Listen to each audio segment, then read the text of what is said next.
Hey there, and thanks for checking out our YouTube channel on the making of. Please be sure to subscribe, leave a comment, and give us a like below.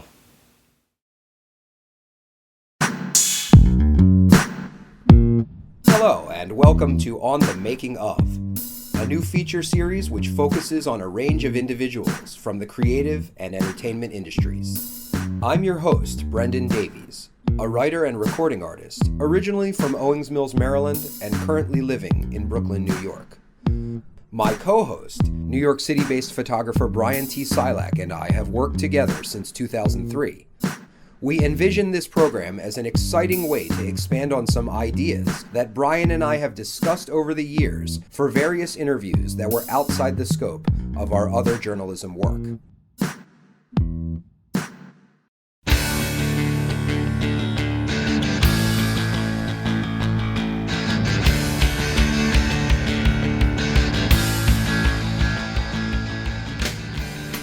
When we began to compile a list of ideal guests, Larry Crane was a top choice.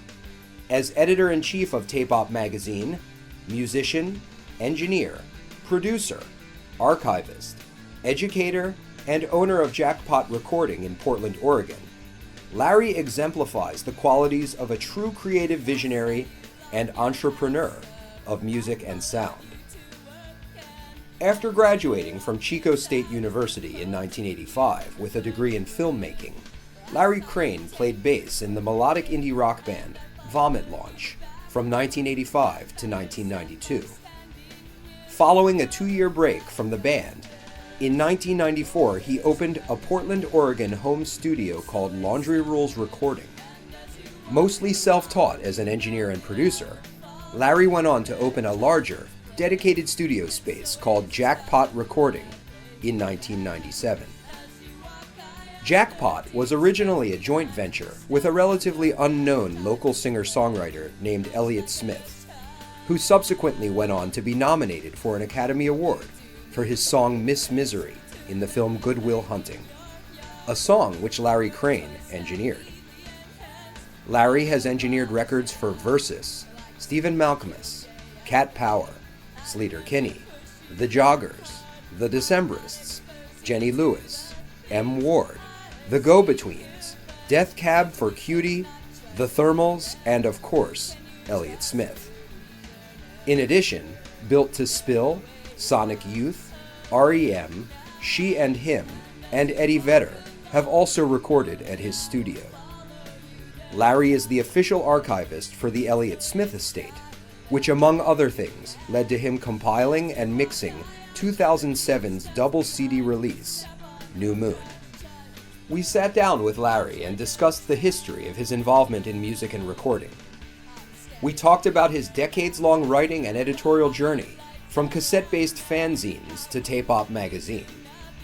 We chatted about magazine and book publishing, as well as Larry's suggestions for conducting a rock music interview. Larry also shared his views on balancing a life and career between simultaneous demanding roles as engineer-producer and writer-editor, while reminiscing about some of his more vivid memories over the years from both the studio and the magazine.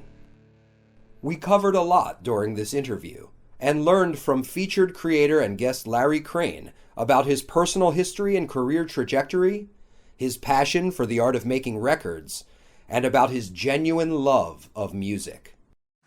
We want to thank you all in advance for watching and listening. I'm Brendan Davies, and with me again is co-host Brian T. Silak. Sit back and enjoy our pilot episode of On the Making of, with our first featured creator, Larry Crane.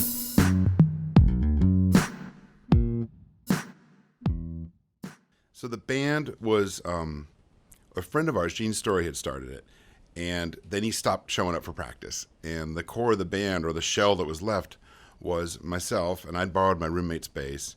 My friend Lindsay Thrasher had owned a guitar, so she became the guitarist, and Trish Rowland, or Patricia Rowland, and now Patricia Howard, was the singer.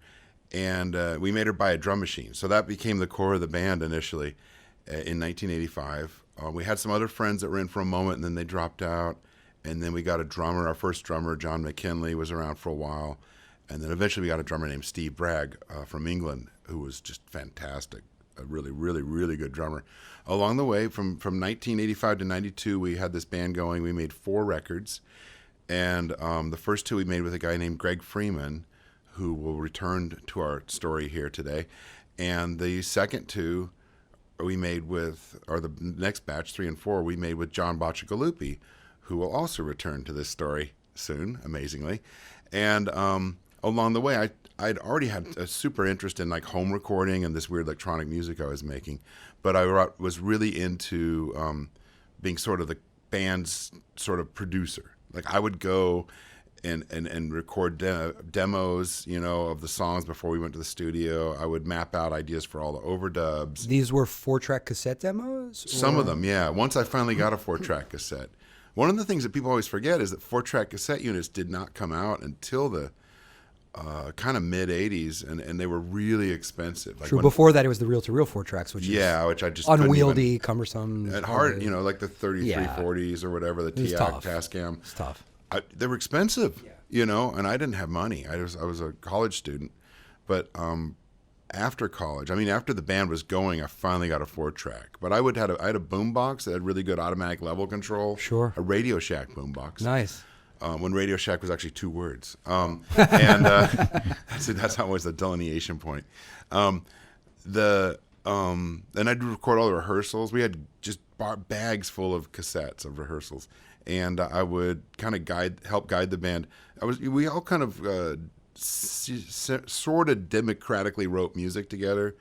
Maybe Lindsay or I would have an idea, that we'd build around that, and then the words would get put on it, and the melodies. The drummer would help arrange it. It was pretty organic. It's much less of a. I started realizing later as I recorded bands how much people really come in and have like a songwriter in the band that would sort of build songs before the band heard them usually, and we didn't. I would sometimes have almost a full arrangement but no lyrics or melodies, and build those with Trish, and then Lindsay would add her ideas, and so it was really collaborative. It was really fun. Do you still have those tapes of the rehearsals? Those bags of cassette tapes. Okay, so when the band broke up in '92, the rehearsal tapes, 90% of those I threw away. It was really like a hefty bag. Yeah. Oh wow. Full. Okay. We all have those, but sometimes you retain them, and I have a lot of other cassettes. I have a lot of 4-track. We would 4-track demo, like we'd record the band on 2 mics, and then I would have Trish come over and she'd overdub vocal ideas, and I would, have, do little mixing things with that and stuff like that, or try guitar overdub ideas. So many of those tapes, those practice tapes, we had a hefty bag full, and I didn't know that I could, really deal with those things being in my life for that long, and I was getting ready to move to Portland from Northern California. And so I threw most of those away. I don't really have any regrets, but I have a ton of other cassettes. I have cassettes going back to the very first cassettes I ever made on my own, even at home. I have a really good archive of that. And I've even I have a fan of, I don't know why anyone would be a fan of like these kind of things, but he dumped all this stuff over to digital a while back. Oh, so you have an archivist? Yeah, like some guy actually digitized your he just wanted archive. to hear it. So That's awesome. He has a really good there's a tape deck called a Nakamichi Dragon. Oh wow, which is really good for tape transfers, and he dumped them all over. Oh cool. That's amazing. And That's he took great notes to have. on it. He's like going, well, I don't know what this. He knows more about than I do. That's amazing. That's really weird. This is not music that's for general consumption. This is going back to your teenage years? Yes. Wow. Some of it's just me and my friends being silly. I had a couple that's little fun. Radio Shack mics, like little electric mics. Sure. You should release it recorded them. on Ipecac. Yeah, like what's... There's a recording. So my friend Seymour Glass, I guess is what the name I'm supposed to say. He has a label called... oh boy, here we go. Tedium House, I think, is kind of the name. And there's a whole project called the Butte County Free Music Society. And that was the county that Chico was in when we went to Chico State. Cool. And so he put out a CD a while back. It's under Lawrence Crane, and it's called Craniostomy or something. And it's a bunch of those early recordings on a CD. Didn't you wear either a woman's slip or a all woman's the dress time. on stage as part of your I remember shtick? talking to Bob Stenson from the Replacements. We were opening for them. And I'm like, and I'd heard that they'd worn dresses before. And I remember just talking about, and I'm wearing a dress. I'm talking to Bob, who's already done this. And he's just looking at me, and I'm like, oh, I'm just wearing a dress because it's silly. And he's like, just staring at me, like glazed over, and he finally goes, "You got any drugs?" Nice. I just walked off. I was like, I don't even know how to answer that. It Didn't was King crazy. Buzzo from the Melvins, he used to wear a long skirt or something? But he's like such an intimidating motherfucker. You know? I could see opened you for the rocking that Melvins look. once, and I missed the whole show because someone took me to a bar down the street. No. It was in Portland before I lived there, and somebody took me to this bar, like, "Oh, let's check it out." The bar was called Hung Far Low. I am not making this up. It's not there, but the sign's still there. That's so much But fun. twice I've been to see the Melvins, and twice I've missed seeing them play. Oh my God. It's really weird. So I'm hoping someday I'll go see them. And actually see that. To this day, they are Yeah. the loudest band I've ever heard. Oh yeah, I'm sure. It's being run over by a tank. Okay, let's get this shit back on track. Anyway, so so we had this band. We made during 85 to 92. We made 4 records. We were in the studio, at least those 4 different times, plus other sessions and odds and ends. I was learning more recording. I was kind of helping produce our band.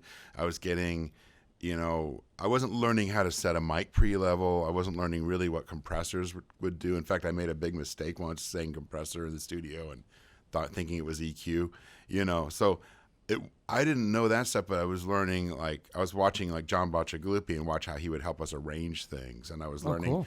how do you coach someone doing a vocal? And Trish really does.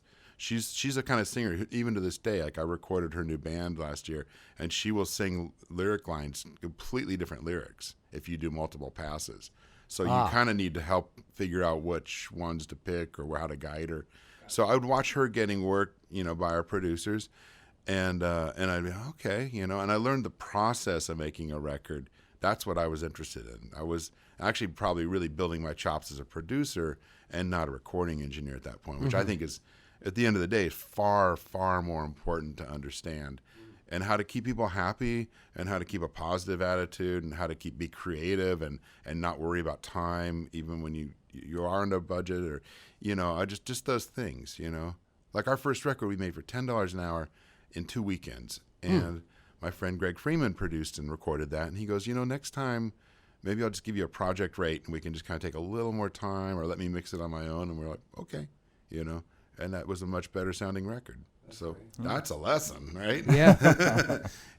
So that was, all that stuff was me building up that sort of stuff. In fact, by the end, after the band had broke up, I finished up Team Beat Records. My friend Mark Robinson from the band Unrest in DC, he put out a compilation of our first album and some odds and ends, and I went down to Sacramento where John had a studio, and I helped remix some unreleased tracks of ours and compiled a record and put the liner notes together and got into that kind of part too.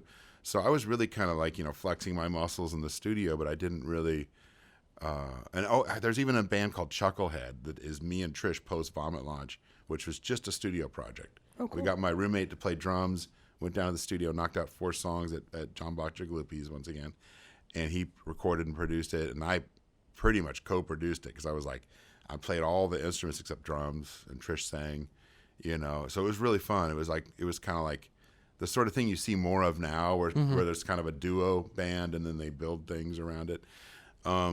But it was, just to use up some of the old songs we were working on, and I moved to Portland right after that, and then things changed. Which segues into our next question. So after, if I'm getting this right, after a 2-year break from Vomit Launch, in 1994, you opened a Portland, Oregon home studio called Laundry Rules Recording. In addition to recording your own post-Vomit Launch band, I believe Flaming Box of Ants. Yes. You recorded other artists there as well, versus Stephen Malcolmus, Cat Power, among others, I think. Yeah, yep. What are some memories of that phase of your recording experience? That studio really was it almost started as soon as I moved to Portland, and I moved into a basement of a house randomly through the newspaper that turned out to be a bunch of really cool people. Okay. And I was so lucky, and it turned out one of the guys that was working for my roommate was an arborist, and one of the guys working for him was John Moen, who was the drummer for a band called the Dharma Bums in Portland, and now he's the drummer for the Decemberists. And immediately John and I, Vomit Launch had come to Portland once, opened up for the Dharma Bums' first record release party in their hometown. So packed show. Hey, you guys are nice. And John offered to put us up, but we went somewhere else. But, you know, we met them, played with them, liked the band. And I moved to town, and there he is. Like, oh, hey, good to meet you again, you know. That's awesome. It's great to make that connection. Back and have in it the right away. scene. You know, we'd made really good friends on tour. Right? This one of the most important things about my life has been having been in a band and just sort of that real networking. Not trying to network, but really like playing shows with cool people and talking to them and keeping in touch. You know, that was really one of the most massively important things in my so-called career. And that was such a cool thing at that time, Yeah. too. Oh, I mean, man. Not that that doesn't happen now, but different relationships are made through social media, and it's great for exposure of a band. But to your point, you know, the musicians I remember meeting, playing live and stuff, they were great. It's so, I mean, I had a house that all the bands came and stayed at in Chico, California. Like, not all of them, but quite a few. Jesus Lizard, staying there, like Volcano Suns, you know, all these bands would come. So I met Bob Weston years before we both got into recording, you know. So it was really like, I didn't know him well. It was just kind of like, hey, you can sleep here, you know. but you know, there were all these people coming through, and I'd formed these friendships, and you know, some of those were really important. Like the one with Mark and Unrest and Teen Beat was how I met like Mark Eibold from Pavement, and Sonic Youth later and stuff. We hit it off because we stayed up all night when they played a show in Chico. We stayed up all night listening to like obscure English 7-inch records in my bedroom. Like, fuck, you know, have another beer. Listen to that, man. Oh, I love the television personalities. Like, just, it was crazy to find someone that liked the same music. And I'm sure you guys were just recording the strangest sounds possible. And What do you mean? well, with Sonic Youth, I mean. That was just like, well, we were just fans of music. Yeah. I mean, that's number one. Outside of all this, I was collecting records. I was a radio DJ in college. I was a music director at the radio station. I was reviewing stuff for magazines from like about '84 on. I would get a box of records in the mail, and I would write reviews, you know, or on a typewriter, if you remember those. So I was working as a music critic before I was even, you know, in a band, and then I was in a kind of band and playing those kind of shows. I had performed live with some weird things before that, but yeah, so it really, like, this whole continuum is like this massive thing. So like by the time I had a home studio, it was like Stephen Malkmus was a fan of Vomit Launch. He'd just moved to town. He was across the street. And across the street was Rebecca Gates from the Spinanes, and he was visiting her, and she was my friend. I walk over there after recording, I believe, Cat Power. I walk over, Stephen Malkmus is on the porch. Oh, hey, maybe I'll come over next week and do some demos. I mean, that's my home studio. This is not a normal home studio. Versus came through on tour. Mark Robinson from Teen Beat goes, can you get him in there? We need to get a track for a compilation. I mean, I talked to Richard from Versus, just saw him a couple of days ago. He's like, that was crazy. He's like, I was sick. I was on tour. I had no song. We had like one riff. We saw some people on a porch and wrote a song about who they might be. You know, I mean, that was like, you know, Cat Power got brought in because a friend that ran a record store and a label was like, you know, really into her like early stuff. And he was like, I just come and do a single for my label. You know, so it was all these relationships and I'd met the Versus crew through Teen Beat, through Mark and Unrest. I'd met them before. I did a record that was on Matador for a band called 2 Foot Flame, which was people from Mecca Normal and the Dead Sea from New Zealand and all this. So I had some Canadians and some New Zealanders and a Canadian at my house for, you know, 5 days making a record. You know? Was there a person you recorded, or was there a point when you realized that you were going to take it out of home recording and open up a professional studio? And it wasn't so much that. It wasn't like, I mean, the career arc was like, no way can I do this professionally. But, you know, it was just I was too busy.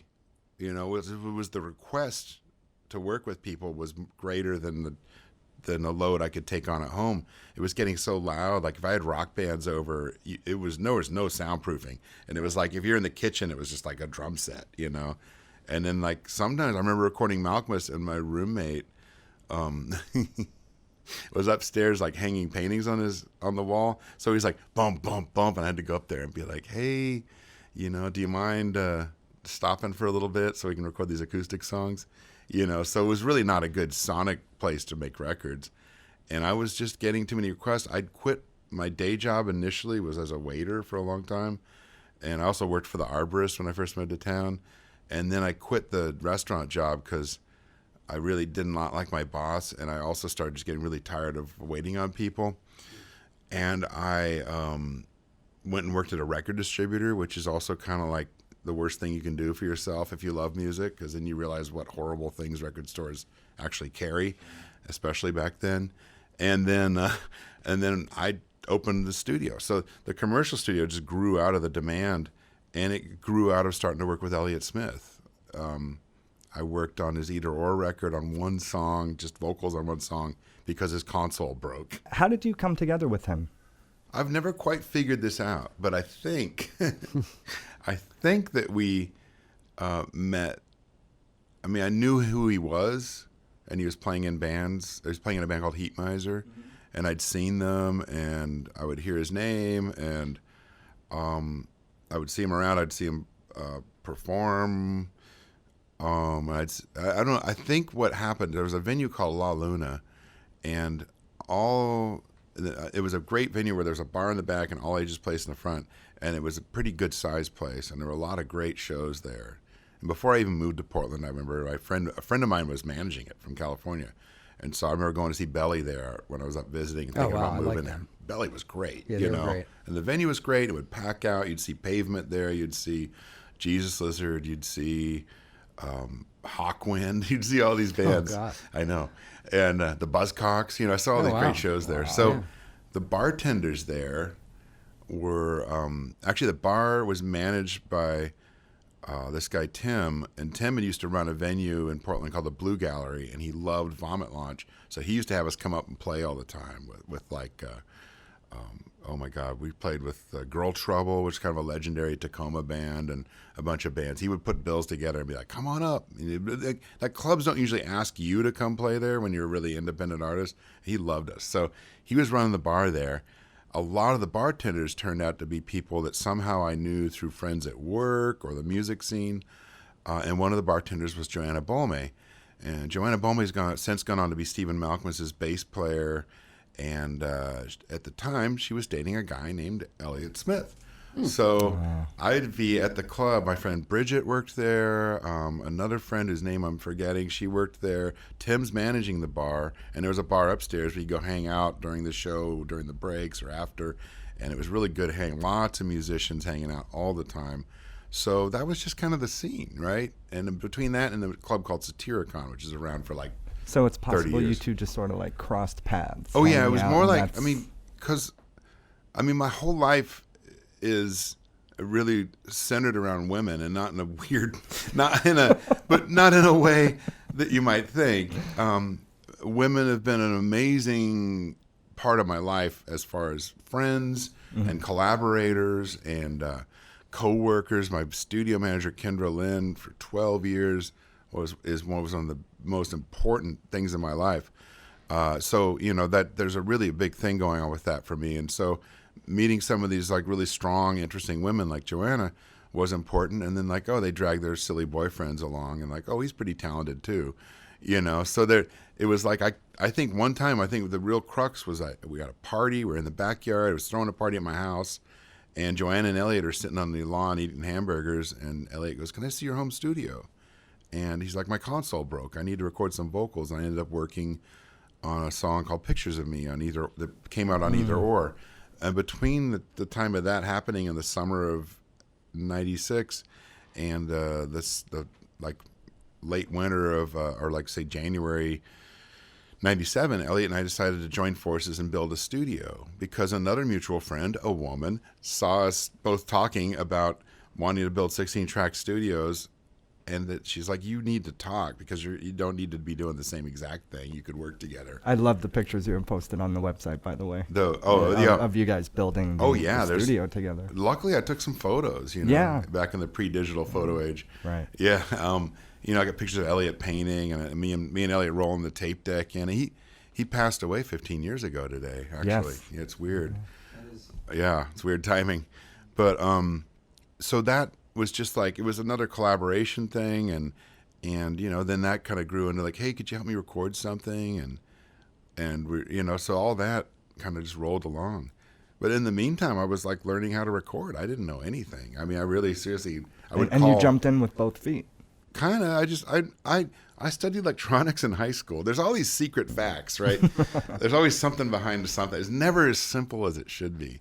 So I took 2 years of electronics in high school, and I tried to get out of PE, So I learned how to solder and how to etch circuit boards, and I mostly made synthesizer things and weird circuits and boxes that made funny sounds. So those are what I was making some of that weird electronic music with. So I wasn't afraid of like soldering and making cables, and I could follow signal flow. To this day, I feel like personally, I'm sometimes a much better engineer than anyone else in the room because I can actually visualize the circuit flow in an electronic way, not in a musician that learned how to plug cables in way. Like I have it like, oh, that's going into that. Oh, the problem could be that servo is feeding a transformer and it doesn't like that. Because there's an impedance mismatch, and people are like, what? So I understand these things, and I can design a studio real easily. I can work around a fucked up studio really easily, because it all makes sense to me in a really core way. So I knew that stuff, but I didn't know how to set a mic pre-gain, and I learned it. I would call Greg Freeman, who recorded our early records. I'd go, what am I doing? What do I need? And that's what became Tape Op. Was John? Oh, you see? I was going to ask, was John a go-to for you when you were figuring stuff out? I didn't bug him as much, strangely. I don't know why. I'd learned a lot of production stuff from John, and I knew some of the technical things he was doing. But Greg was, at that point in time, Greg was still kind of almost a closer friend. He was a person we would go to the Bay Area and stay at his house, and he would I remember when all of our gear got ripped off one time, we were like, Greg, could you just drive us home? Like we were bummed out, like things like that. He was just a good, really, really good guy, and he was part of this whole group of friends, like the guy that reissued the old Larry recordings. Like there's all these people. There was a magazine called Brave Ear that Lindsay and I wrote for, and there was a house, and Greg lived there.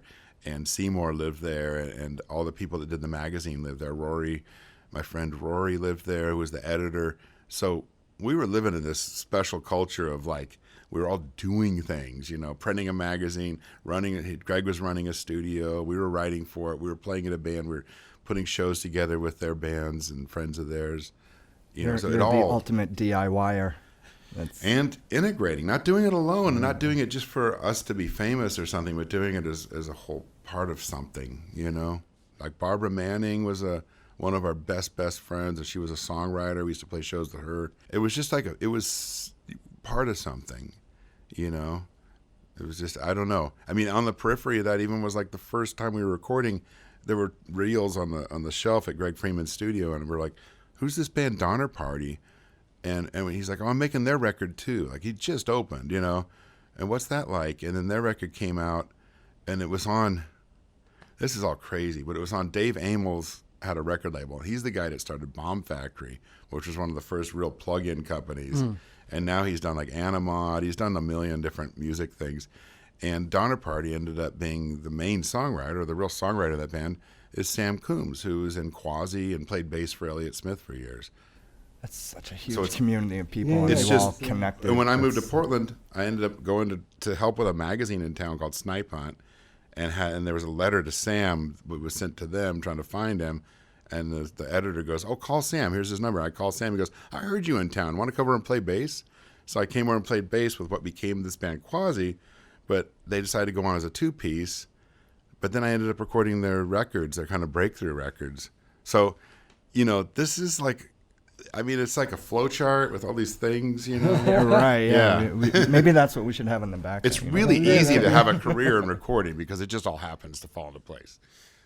So not long after you opened Jackpot Recording in 1997, which, as you mentioned, was a joint venture at the time with Elliott Smith, you actually were involved in recording a song of his called Miss Misery, which then was placed in Good Will Hunting, which then was nominated for an Academy Award and brought him kind of to the next level of his own personal renown. What was that like, sort of very early on, suddenly having this song that you did nominated for an Academy Award? Co-produced. Recorded and co-produced. That was a generous gift from him to say co-produced, because I didn't get that again, like when songs I worked on, or a song I worked on was on his XO record on a major label. I did not get a co-producer credit. But that was really nice of him. It was just, can you help me record? We knock it out. Did an instrumental version, give him a cassette. He comes back through town. He'd be on tour doing all these things. Come back. Hey, remember that song? Oh, yeah. Put it up. Sing some stuff on it. Okay. Make a rough mix, And then next thing I know, there's a guy flying up in a plane to grab the reel and jump back on the plane right away in a limo. They roll him up in a limo. He grabs the reel, goes back to the airport, flies back to L.A. Just to mix it. Wow. And so Elliott had somehow, when Gus Van Sant was making Good Will Hunting, they were using a lot of Elliott's music as temp score. Interesting. So songs from his first 3 solo records. Okay. So temp score, is songs that the editor might plug in that have the right mood. Sure. And Gus is a Portland native. He was highly aware of Elliott's music and liked it. So he's also a songwriter who kind of plays in a similar style. Actually, Interesting. but people don't normally know that. And so he was plugging those in there. And then whenever you're making a movie, if you have a song written for that movie, then it's eligible for an Oscar nomination. If it's a song repurposed, it's not. It can't be. I see. So that's why you see people do this thing where they write a song for the movie. Well, in this case, it wasn't. It was complete bullshit. But we had to pretend that it was written for the movie. Gotcha. Can we say that on the... Oh, yeah. I've been really clear with that ever since, Okay. after he lost. Gotcha. If he'd won, I wouldn't have said anything. Sure. So, God, when that happened, and that was I was in L.A. with him, and we were working on XO, and he let me come down there and stay with him for a week and just hang out, right? And he's working on XO at Sunset Sound, and it was like it got nominated, It's only in the running with like 4 other songs. Right. I mean, it was not a large pool. Yeah, there was a song from Con Air, the best movie ever made. It really was the best movie ever made. Really, really good movie. Vintage Nick Cage. So that, it was like there's no chance in hell. But, he was up there on stage. He played part of his song. But I remember we'd go into the car and listening in his rental car and listening to it being played on the radio. And like, that's from Elliott Smith, who's now he's been nominated for an Oscar. We were like, oh my God. Did you guys sit down and have a drink and absorb that news? We had the drinks before it ever happened. But no, we just kind of laughed. The funny thing about when things sort of happen, like fame type things or whatever, any accolades, any whatever, is it always seems a little surreal. You know what I mean? Like the closer you get to the sun, the more your wings melt. But it's like it seems a little weird. You kind of have to go, yeah, right. How long is that gonna last? And it didn't.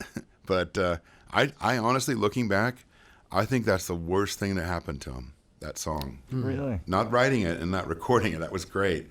But I think that nomination was just the stupidest thing.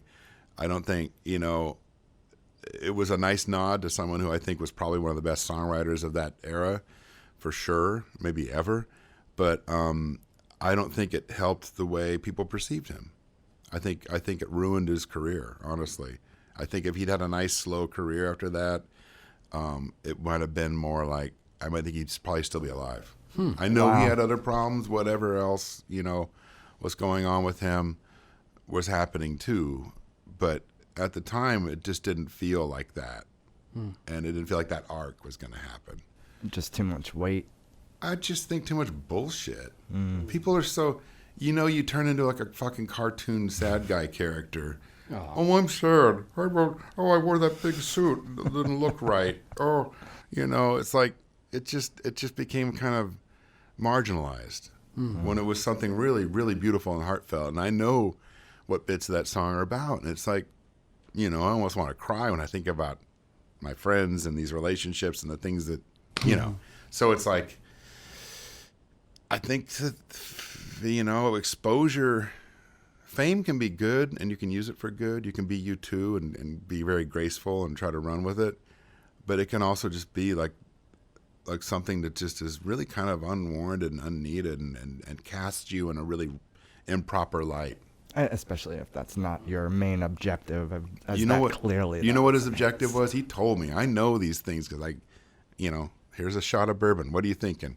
He told me, I want to write songs. I want to record songs. Everything else is stuff I have to do to keep doing that. And that's what he wanted to do. It's all he wanted to do. You'd go in there. If I left him in there, I'd come back the next day and it'd smell because the guy needed to take a shower and he wouldn't leave. He'd sleep on the couch. He'd probably, go out, drink, come back, keep recording, He'd be like, whoo, we call him Smelliot, because he wouldn't take a bath. I mean, it was like, this guy just wanted to make music. And when I became the archivist after he passed away, I was like, there's more songs and more, reels and reels and reels of stuff. And May I ask Yeah. you? Because Yeah. no idea. Did he ever write music or songs for anybody else? yeah, He did. Mary Lou Lord has a song called "I Figured You Out," and when we reissued Either Or last year, we did a remaster and a double CD version of Either Or. And I put a bunch of really good like oral history liner notes together for that. I found his original demo of that song, Oh wow. and it's a beautiful song. He thought it sounded like the Eagles, so he would never play it live and stuff. I don't know what he's thinking. And knowing him, it's probably like one little chord change that Right. reminds him of like Desperado or something. I mean, I don't know, but great. it's a really good song. But that was really rare.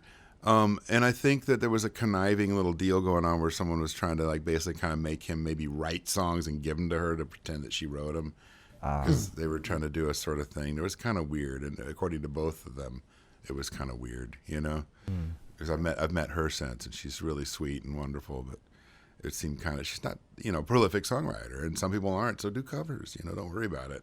And that's a beautiful song, but that's one of the few cases I can think of. There might be something else. But people have covered them, but it usually sounds weird. In addition to Elliott Smith, you have engineered records for Sleater Kinney, the Decemberists, M. Ward, Death Cab for Cutie, Stephen Malkmus we mentioned before, and I believe that also Built to Spill, Sonic Youth, REM, She and Him, and Eddie Vedder have also recorded at your studio. True. I worked on some of the Built to Spill stuff, their last record. What are some of your favorite memories or anything that stands out to you from any of these sessions, maybe that was surprising or that you didn't see coming? Oh, boy. Jesus. You want me to write a book? I mean, you just mentioned a bunch of really good artists, and that's what they have in common. I mean, they have something to express. And the thing, they're all, here's a good story. Like one time I was making a record with another, I feel, really interesting artist, and he, in the middle of it, he was kind of having a really hard time emotionally or depression wise or something, and we're mixing and we're working on stuff, we're doing little bits of overdubs, and he asked me a story about Elliott, and I tell him the story. It's after Elliott's passed away and stuff. It's not that many years ago. And he goes, he gets real quiet for a while, and I'm just working on tweaking stuff at the console, and he goes, I don't know. I feel really bad that you're having to sit here and work on my shitty music when you worked with Elliott Smith. Wow. And I was like, and I liked this guy's music I was doing. I totally liked it. I was like into it. I was thinking of really cool things to help make it better, like mix-wise or overdubs we could do. And I was like, that's not, I don't sit here and judge every artist I work with against Elliott Smith. Like everybody's got something unique to contribute. Like if I was sitting here waiting for the Rolling Stones to show up at my studio, I'd be waiting a long time. Or really, in my case, Pink Floyd would be my, hello, thank you, yay, I win. And I had a few dream things. The Go-Betweens from Australia were one of my favorite bands. When you have a band, there's a band and you have all their records and you drove like 4 hours to go see them play, and then all of a sudden you're working with them. What the hell? How did this happen? What a great experience. That was amazing. To me, that was more amazing than working with anyone you just mentioned, for me personally. And I'm not saying that in a mean way, but I'm just saying that was like, how did I get so lucky? It'd be like if Mission to Burma came to me to make a record, or Fugazi reformed and came over. I'd be like, whoa. I mean, even I did like demos for Pavement for Terror Twilight, and it's like, whatever, like I got to work with the go-betweens. Fuck you. And that's to me, that's the most exciting stuff you get to do, and I've got to do that in the studio. I've got to meet people I really admire in interviews, like you're saying. And that's like, it's the best way to meet people that you admire is like on some sort of equal footing or semi-equal maybe, to walk in and say, we have a reason we're meeting. We're not just, I don't ever ask people to sign things for me. I've never done any of that stuff, so I just want to meet and talk, so doing interviews is fantastic, and, to meet someone like T-Bone Burnett or Brian Eno or whomever and just be like on kind of this equal footing, is crazy fun. Is there anyone that you remember interviewing where you took something away that maybe there was, I don't know, they opened up something that you didn't expect to get? This is the best thing. Like if you want to get really good at your craft, start a magazine about it. And then talk to everybody that's like way beyond your skill level. There's no better way to learn. I mean, the only better way to learn would be to actually like shadow every single one of them on a session or something for weeks on end. If I went to, okay, Tony Visconti, how are you putting that? Oh, hey, Steve Albini, where are you putting those mics? That would be the only next step I could even improve on. But to pick their brains is amazing. And I think one of the things, if you read Tape Up, you're going to see there's very little like just raw technique, but it's more like at the core of it is like career arc and like philosophy. It's like, what are we in here doing? Why are we doing it? What does this mean? What are we trying to, capture? What are we trying to project? All these things. And it's like, how do these different people think about it and how do they do it? And that's the most important thing I've learned from every single person I've interviewed. I mean, I've probably never, it's pretty rare. Even if I interview someone, I interviewed Richard Factor the other day, and he was one of the founders of Eventide. And that's an effects company, right? So this sounds like, what? But let me tell you, that was a really fun interview, and I learned things about how some of the gear was designed and stuff like that, that guess what? Makes me a better fucking engineer. Well, I'm sure it was of particular interest to you, as you already mentioned, like you could wire things. Right. I was building analog delay units when I was in high school with the chips that Radio Shack sold. It was really easy. They made it easy. It was like a kit, So I love stuff like that. I love learning about stuff like that, and that it also inspires me. Like some little tidbit will be like, oh, okay. What were the limitations at that point in time, and how did they build something that sounded good, and why? And so I learned something from everything, every interview. That one of the to totally flip that question on its head, one of the best ones, and I don't think I did the interview, but we printed it, and then I got to like moderate panels and stuff with him. But there was a producer named Jim Dickinson, who's no longer with us. He was out of Memphis primarily, although I think he lived in Florida for a while. There was kind of a studio thing going on down there he was involved in. He played piano on Wild Horses for the Stones, and he produced like replacements, and he produced Big Star's Third, which is one of the most important studio records in the world, in my opinion. And he produced all kinds of different stuff. His sons are the core of the North Mississippi All-Stars. I mean, his wife is amazingly nice, and he, if you interviewed him when he was around, he'd say things like you have to steal the record from the artist. So that's one quote, and I was like, what an arrogant fucking asshole. Like, okay, so that's what I thought the first time I heard it. And he said it with a nice southern drawl, and he was just kind of a chubby guy like me, but even older and hairier. And I'm like, what the fuck? Nobody's older and hairier than you. There's a lot of them. And I'm like, what does he mean you got to steal the record from the artist? So like years go by, and then I start going, I get it, man. I get it. There's times you're trying to keep them from fucking up their own record. It seems really arrogant when you first get an idea like that or a concept from a producer, and then you're like, but that record sounds pretty good. Interesting. Can you talk a bit about the process that goes into archiving the career output of a recording artist? Oh, boy. I mean, have you had other experiences doing that besides Elliott Smith? I've advised on people's archives. Oh, I probably could say this. I helped Will Oldham, just kind of advised someone that's going to archive his stuff. Okay. We talked about working together, and I'm like, look, it's not going to be cheap because it's not. Right. You know, it's too much work, you know, to go through every reel and Yeah, double of check. course. Are there alternate vocals on the song that's already been released? All this, there's a lot of permutations, and it's really difficult. I'm still not even satisfied with how I've archived Elliott Smith, if I put it that way. I'm like, could it be more time? Could it be more timeless? Like, you know, I'm using FileMaker Pro, and I've consulted experts on that kind of thing, and I'm like, is there something better? Like, should I print it all out on PDFs and make a book? You know, like what's in the vault? You know, it's really confusing. But you know, the main thing is being able to go in and, like, you know, tell like his family and the record label what's available, what could be used for a re-release or anything like that, just to have that at my fingertips and be able to just, you know, pretty quickly just let them know what the assets are in a sort of blunt business kind of way. What are we talking about as far as like a period of time involved? Obviously, you had other work going on for yourself at the studio, this and that. But over what length of a period of time did it take for you from the time that the family said, we want to do this, until the time where you were ready to kind of mix New Moon and you said, this is the best of what I've been able to come up with. This makes sense as a cohesive 2 CD whole. It was backwards. So the problem was, and I wish I wish we could fix the timeline. The problem was I was hired to do New Moon, and then I became the archivist. Huh. So- What were they thinking before that? That somebody else would be the archivist, or that they would just magically poof appear? These. No one had thought about it. Okay. So I said, and when I got asked to do New Moon, I told Elliott's father, Gary Smith, I said, the real question is, like, you know, should you have someone archive this? And he goes, do you want to do it?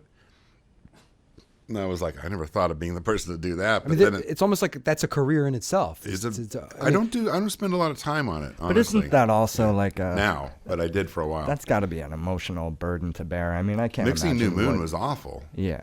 I mean, it was great. It was awful. But even just the archival process of going Shit, through, yeah. it's almost like going through the home after somebody's passed away. Yeah. And Yeah. going through all the Yeah. personal belongings, figuring out what the family wants to keep. Yeah, keep reminding me of it. I'm feeling great. No, I mean, really. Yeah. And it's today of all weird. days being Yeah, the 15th yeah. anniversary of his passing. I was away. supposed to go work on what became his final records, From a Basement on a Hill, and I had an airplane ticket. I didn't even know it. I found out after he died he bought me an airplane ticket. Oh, but for I'd God's been sake. talking to him. I was going to go down there 10 Sure. days before he died. So, you know, I mean, yikes, you know. It's emotional. It's weird. The good thing that I always remind myself is I'm able to help his family. They're really nice people. They've been nice to me. Were they very emotionally involved during the process, or were they able to step back a bit and let you do your thing, and then they sort of saw it For my case, stage wise? I just worked alone. I worked with a label with Kill Rock Stars. At that point, my friend Maggie Vale was working there, and a lot of the work was between the two of us of picking tracks. I see. And she did a lot of the sequencing. I think we both she mostly did that, really. And then what I did is I went down to these vaults. Iron Mountain's like a data company that stores data, and in Hollywood they have actually one that does a lot of film and audio media type backup. It's a huge tall building down kind of near like Capitol Studios and stuff. And I went down there and I just went, you know, I had spreadsheets, and I'm like, I think I want to look at all these reels, you know, and they just would bring me boxes of stuff, and I was in like sort of a prep room, and I would just sit there with these desks and stack up the reels and look at them and try to figure out what's on them, because there's nothing to play them on. So it was all mainly reels. There wasn't like that diverse with lots of cassettes and that DATs record, or anything that else. record, New Moon, is all from half-inch 8-track except for a couple of 4-track songs. And I'm trying to remember which ones. 4-track quarter-inch or 4-track cassette? 4-track cassette. And that had already, I believe, been mixed in those cases. Gotcha. I can't remember which songs. I'd have to look at them. Of course, and that's what track notes are for, right? So that's what God, session notes are it's hard to remember things. I think there's 1 or 2 songs off that, but most of it I remixed. And I think maybe Rob Schnapp and Tom Rothrock had mixed the other song for maybe use on either or. So that was already like on a DAT tape, you know. With those kind of things, you're trying to find anything anywhere. I found a lot of other things that wouldn't have really made sense on that record, and it made sense to me later why they even existed. You know, finding out that they were like reworking things he'd written in high school, even. Oh, interesting. Yeah. So, and those are hard things to figure out. Like until I had more sources of. Because you had nobody to ask. You had to. Well, I can ask.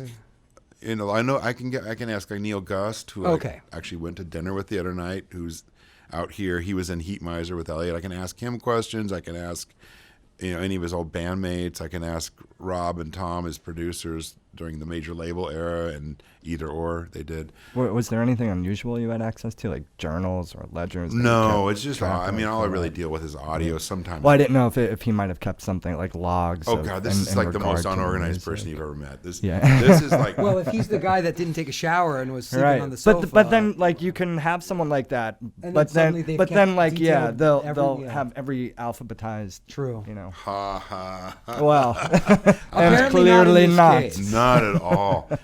In fact, I kind of realized sometimes, like when I was building Jackpot with him, I realized that everything I learned was leading towards this, right? Because I was like, I know how to frame a wall. Elliott knew it was a really good mud and taper for drywall. He'd done that professionally. I knew how to build a wall, how to paint, how to wire up a studio, how to run electrical, I'm like, why do I know all these things? And all of a sudden, all of them kind of came together, the art and the practical, the things I learned from my parents, Suddenly your personal history made sense to you. Yeah, all of it, I was like, what the fuck? And then I remember, so going back right after that, Elliott had all of his stuff, all these tapes and things that he brought down there and stored at the studio. And every once in a while he would, and I started going, I wonder what this is. And there was we had 2 DAT machines. So I started making backups of some of his DAT tapes just because I wanted to make sure that he didn't lose them because he wasn't organized. And I wanted to make sure I wanted to listen to him, So I started backing things up. And sometimes I'd see, like one time I walked in and there was a microphone at the upright piano, like a mic on the key, on the strings, and a mic to sing into. And then there was cables running to the box, and then there was like a DAT tape in the DAT machine. And I'm like, what happened last night? So I rewind it and I listen, and it's this beautiful song. And I'm like, whoa. So I dump it over to my dad. I'm just grabbing things as they happen, And that song was a song called I Didn't Understand, which is the last song on the XO album. It's an a cappella song there, but here's the original demo. Like, he's playing piano and singing. Wow. It's beautiful. That's insanely beautiful. Yeah, and it's like, what? So I was always trying to make sure that kind of sweeping up behind him. Gotcha. I didn't realize, but I was kind of prepping myself to be the archivist. We want to transition to talking about the magazine now. You started Tape Op in 1996 as a photocopied newsletter for Laundry Rules Recording? Not at all. Not at all. That's absolutely untrue. That's amazing. Where did you find You that? told me you fucking researched. No, that's good. I like that. I love debunking things. I was writing for all these other magazines Yeah. since I think 84. And so this is like 1996, and every magazine I was writing for, even like a local newspaper kind of magazine, weekly, they all went under. Okay. Like I just interviewed David Thomas from Perubu, and it never ran. Like all this stuff was just like boom, in limbo. There was nowhere I had no outlet.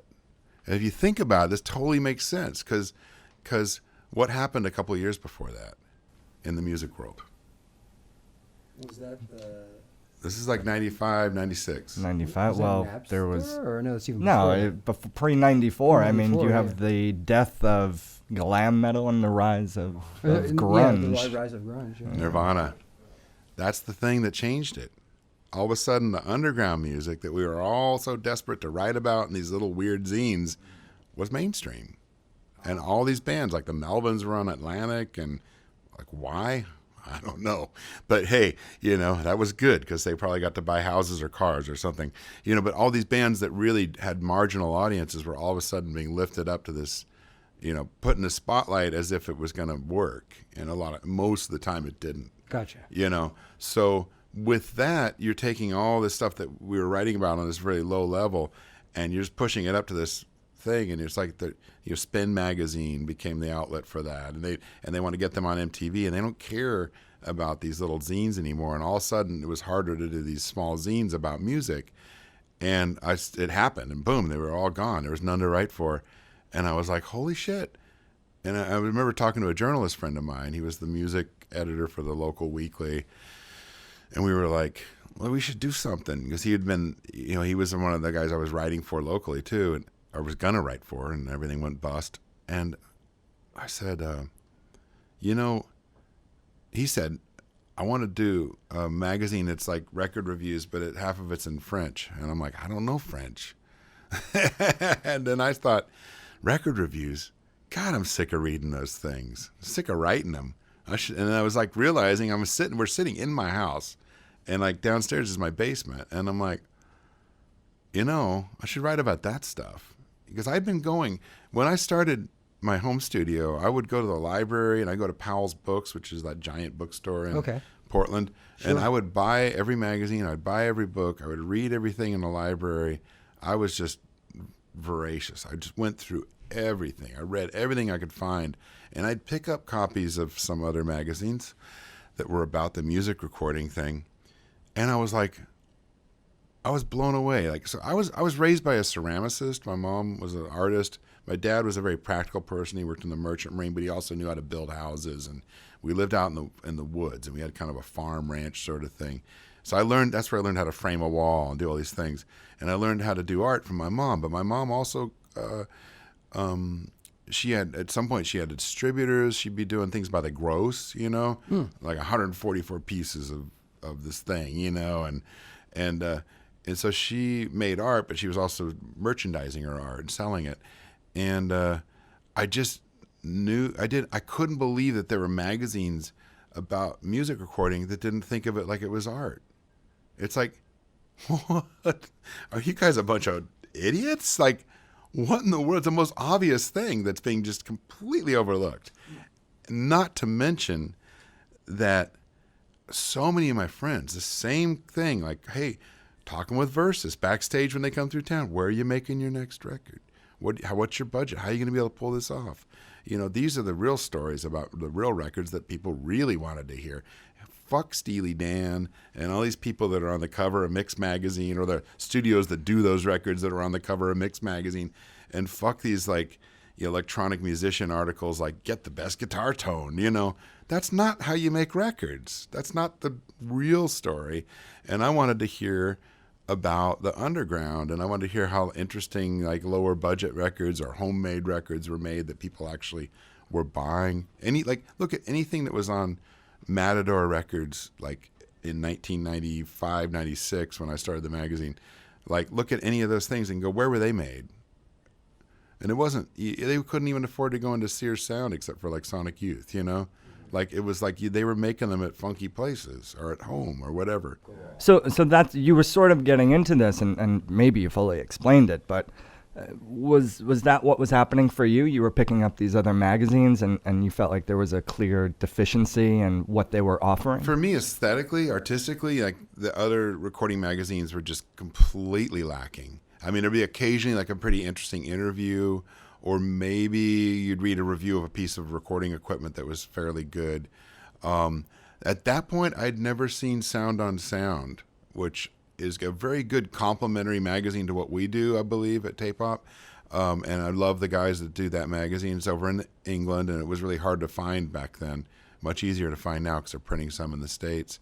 But I hadn't seen that. And there were actually some precursors to Tape Op that I hadn't seen.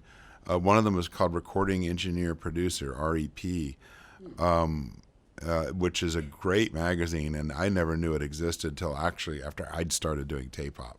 Am I imagining it, or when I was sitting at the Tape Op booth with you last year in 2017, didn't somebody come up to us and show us that magazine, almost in its entirety, has been archived as PDF somewhere online? It is. It's under some kind of radio website, like an old. I remember that guy showed us that, and I completely it's forgot about that until you just mentioned it right now. But I'm going to go treat myself and take some time and the problem is they're all as PDFs and they're not searchable. So it's like so you have to read each issue. If you Google things, they don't come up, which would be amazing if it did. But those were really cool. The REP magazine was really cool. There's a magazine called DB, and that was really interesting too. I've only seen little bits of that. But if those had been around, even at those, I got to admit they were still very studio centric. And the thing that I took right from the beginning was let's also talk to the musicians. Sure. Because, for me, first of all, there's certain rules about Tape Op.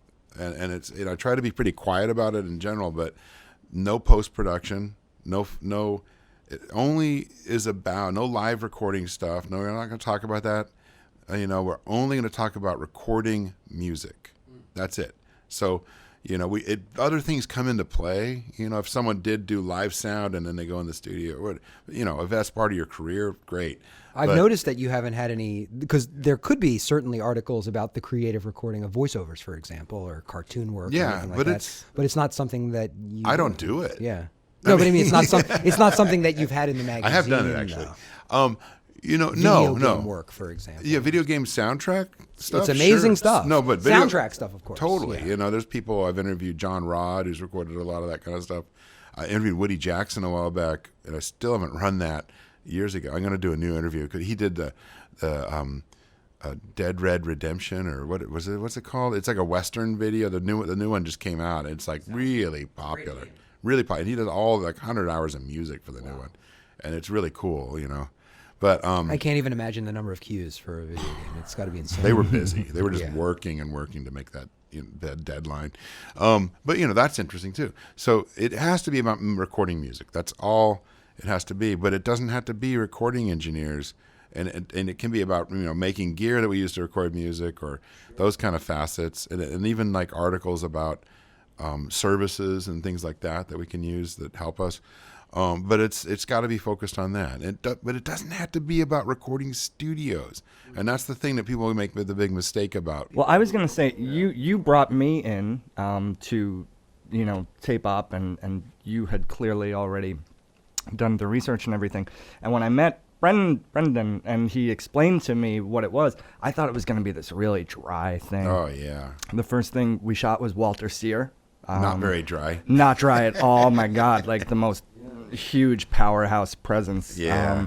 But yeah. So then we went on and we did musicians, and there was always this Yeah. discussion of recording, which was great. Certainly. But it wasn't dry. It had so much Yeah. character to everybody Like who the was artistry talking. of recording as opposed Right. to Sure. the But- push button of recording. But I think what's cool is that through recording, and people talking about their, experiences and however they do it, you get into the lives of them. And that's also because you're just a bad motherfucker. I think that's a really important thing. It's like if, a room full of recording equipment is fucking boring. Who cares? Whenever anyone comes to me and they're like, "We're opening this new studio," I'm like, Well, it can be drool friendly, drool worthy if it's Why? old gear. I Why? don't know, like from an antiques. This looks cool. vintage This console standpoint. actually looks cool compared to It- most. it and I does. kind of like It's looking pretty at awesome, it, right. but aesthetically, because it's kind of Yeah. differently shaped. But recording equipment's so dumb. It's all really dumb. And a studio, you can have $1 million, you can build an amazing studio. Who cares? If you're not making records, I don't give a fuck. And then when you think about it that way, it's like, well, who's the most important person here? The engineer, the producer, or the artist? I'm sorry, at the end of the day, the artist is far more Yeah. important. So it's like, how are you interfacing with the artist? And let's tell those stories. And let's tell the artist stories about, people that they've tried to interface where it didn't work or it did work. Sure. Like what's special about, or Nico having to take over her own production in a certain way to just get her voice across, or not her Sure. singing voice, her voice, or artistic voice. Right. To be able to be more and learn more, grow, and be more in charge, and to say, this is how I see this. I want this to feel this way or do this thing. And those are the important stories. The stories about plugging in the tape deck to the console are so fucking mundane. There's just, in fact, with the internet, one of the beauties of the internet is like you can kind of offload, like, okay, we don't have to write about how to plug a guitar into a DI box anymore, Right. because you can find that information Sure, online. sure. But it's like, let's talk about when to use that sort of Right. sound and how it works. In the recent issue, am I saying his name correctly? Niels Fromm. Yeah. That's a great interview, and he's Yeah. talking about recording and these things that he collects, and I don't know, it adds such another level of He's taken it to a crazy to level it. in a certain way, and it was real fascinating to read that, wasn't it? Because it's like, John Bocciolippi did that interview, and it's like, you're like, like he's really thinking of a lot of things very aesthetically, even into the the way the equipment works and looks, I think, a little bit. It's very interesting. I think that's cool. It's like kind of a holistic approach, you know? On the topic of what tape op is and how people regard it, did you ever see it getting, like, from that photocopy, as we referred to it earlier, to this? I mean, Did you have was any idea was that that it your would become or this? was that ever an intention? The real thing that made tape op take off like it is, to be what it is, the real thing that happened was like 3 years in, I was doing it all on my own.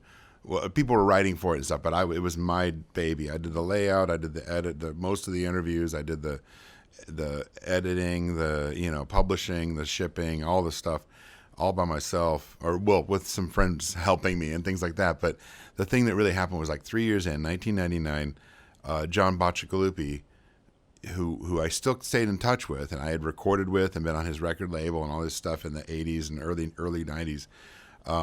He came through town and he's like, hey, look, would you want help with tape op? And at that point, my credit cards were maxed. I was working full time. I would work like, 10-hour, 12-hour days in the studio, go home and edit the magazine. So fortuitous timing. Yeah, I was losing my mind, And he's like, look, we got this publishing company set up. He was doing a magazine called Heckler at the time, which was a skate, snowboarding, and a music magazine in Northern California. And I'd written some stuff about Elliott for them and different things. So he was doing that magazine, and they just bought it back from a company called Trans World. And he had a staff set up and everything, and it was basically like, shit, we got all these people working for us. If we want them to work full time, we're going to have more for them to do. So if we take on Tape Op as a second publication, they can sell ads and do the layout and work with us, and it'll make more sense. That soon folded and got sold to someone else, and it folded. The Heckler magazine did. But John's partners kind of dissolved away, even though they're really good people. But they went on to other ventures, and so there's just me and John left with the magazine, like a year or two later, even. Wow. Really quickly. So with John coming aboard was the most important thing, and I always get really nervous that I'm going to leave him out somehow in these stories because it is about me and it started with me, and I'm the face of it. That's my job. But the reality is, like, without John's help, it would not have lasted 3 years or 4 years, even probably. Or it would have been very minimal. We wouldn't know about it. You wouldn't be interviewing me. This wouldn't be this big a deal. It would be a zine type thing, which I kind of rebelled against right away. So it's because of him that it went from being a zine to being He elevated a it. magazine. Yeah. The first issue, when John came aboard, I was going and printing maybe 2,500 copies, I believe, like of issues 8 and 9. Still a photocopy at that point, or No, not at all. Thank God.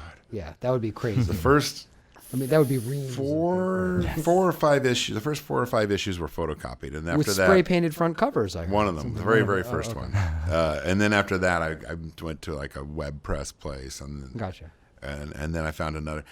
This is the funny thing you learn. It's kind of like, I learned. It's kind of like pressing vinyl or making CDs or something. I learned like all of a sudden, like I was making a digest format, which is basically folding an 8.5 by 11 sheet sideways, and that's the size of the magazine. And then I was getting it printed that way. And then one day I went to the print shop and they go, if you went 8.5 by 11, a full size magazine, it's going to be cheaper to print. And I'm like, so actually, I had no idea. Like nobody told me. Wow. Yeah. I didn't know the publishing thing. I wouldn't imagine. I mean, you think that it's the paper cost, Right. but I guess it's the machine setup is probably easier. For even the things I learned from John are crazy. Like adding 4 full sheets of paper, like I guess that's 1, 2, 3, 4, 16 pages, I think it is. Adding that instead of like 2 full sheets of paper to the magazine is cheaper to print because it's a more standardized format amount. Oh, because pages. the machine probably folds it, cuts it. Whatever it is, something works out better. I don't know what it is. You don't end up with Yeah, there's all these things. Presses. John knows that stuff. I don't need to know that anymore, thank God. Yeah. So John came aboard. We started really selling ads to actual audio companies. I never worried. I was getting ads from Discord and Matador and people like that, and record labels and bookstores in town and things like that.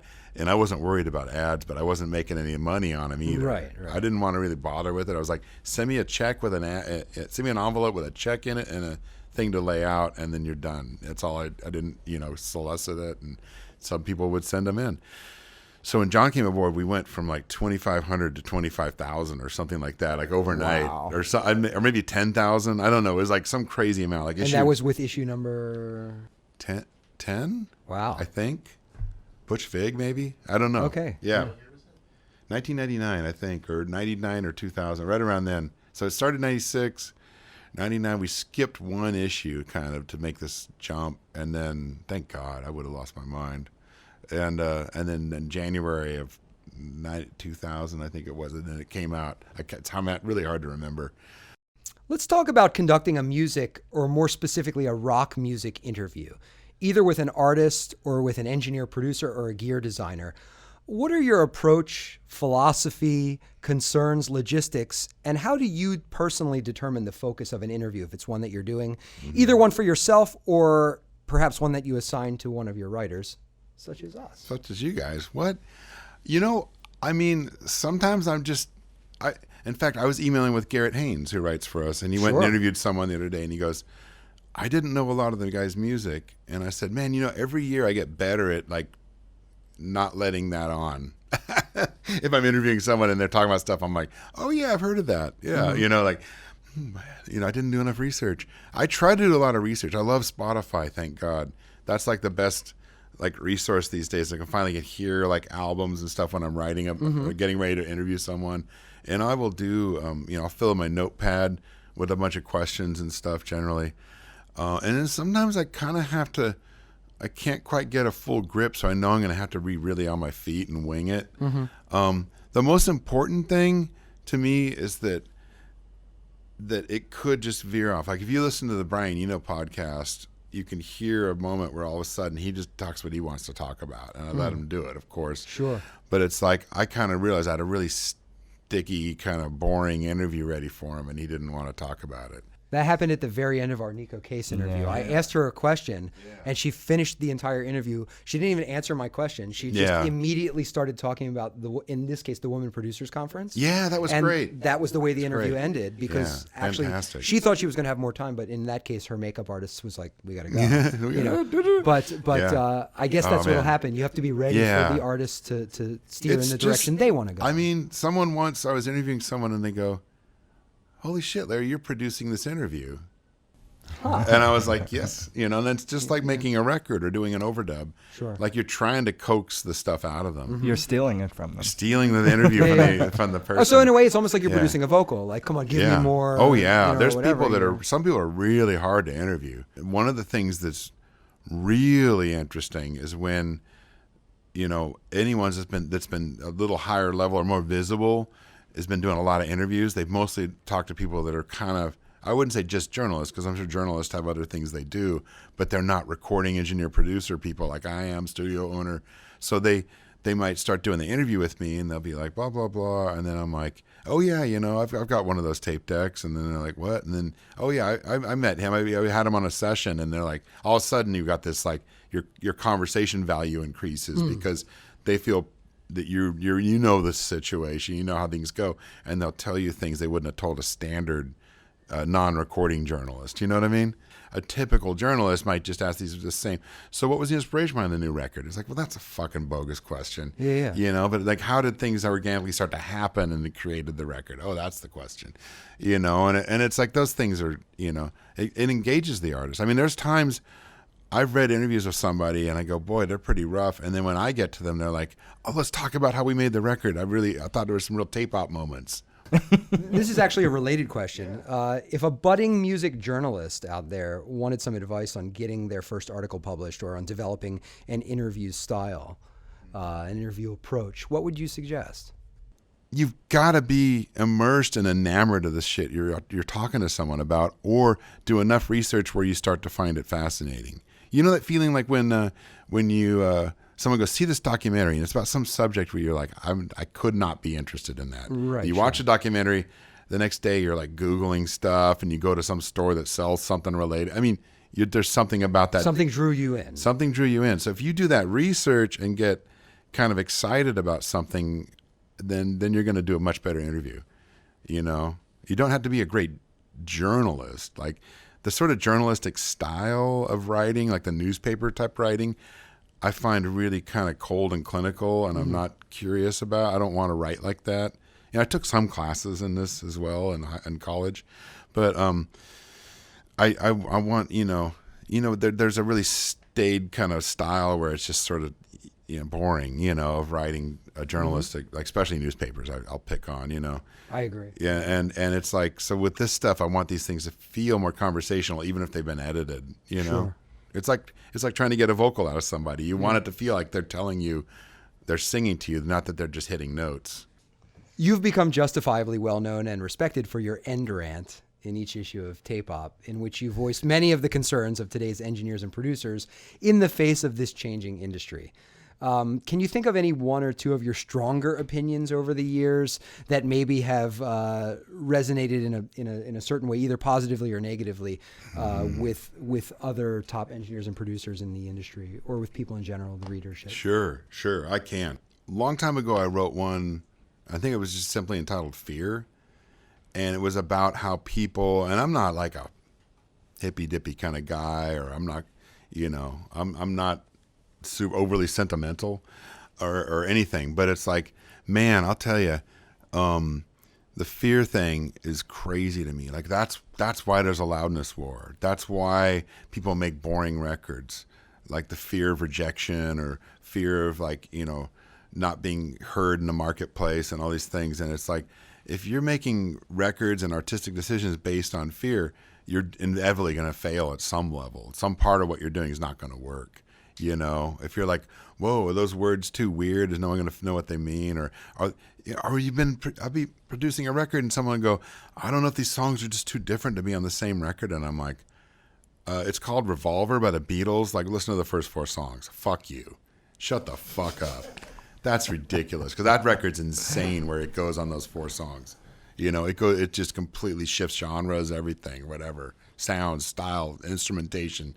And it's great. Sure. That record continues on, and it's amazing. So it's like, shut the fuck up with that shit. Like, stop being afraid. And that's a massive one. And the other one's kind of like the rant. I just did this rant at the AES show. They let me speak to people for a minute, and they probably shouldn't have. And my rant was like, basically just like, you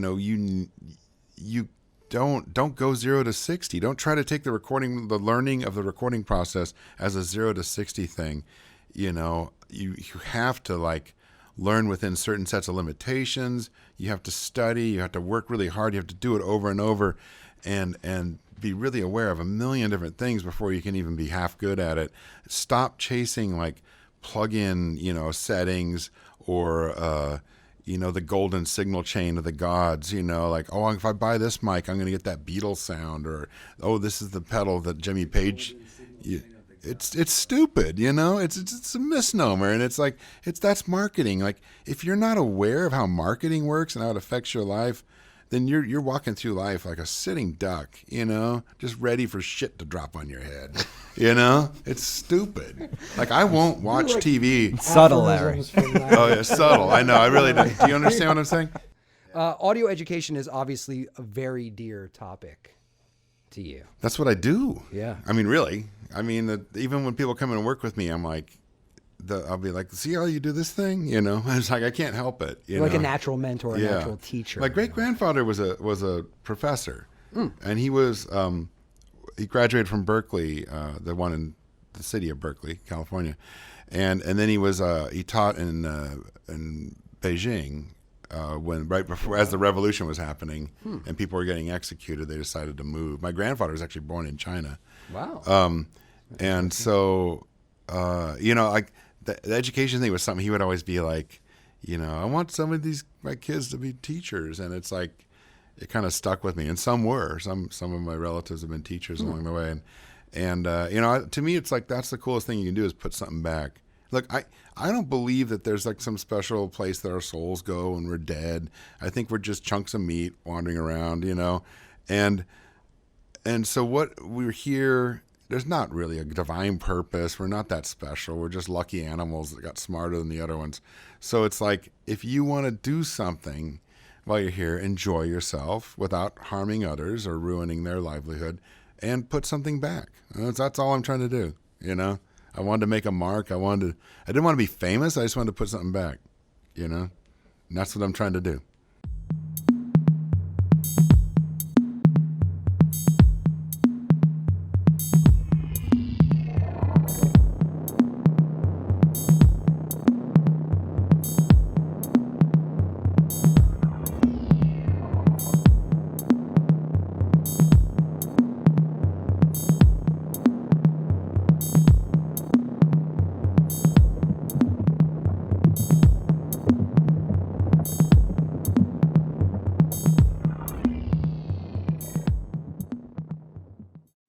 Once again, thanks for checking out our YouTube channel on The Making Of. And please remember to subscribe, leave a comment, and give us a like below.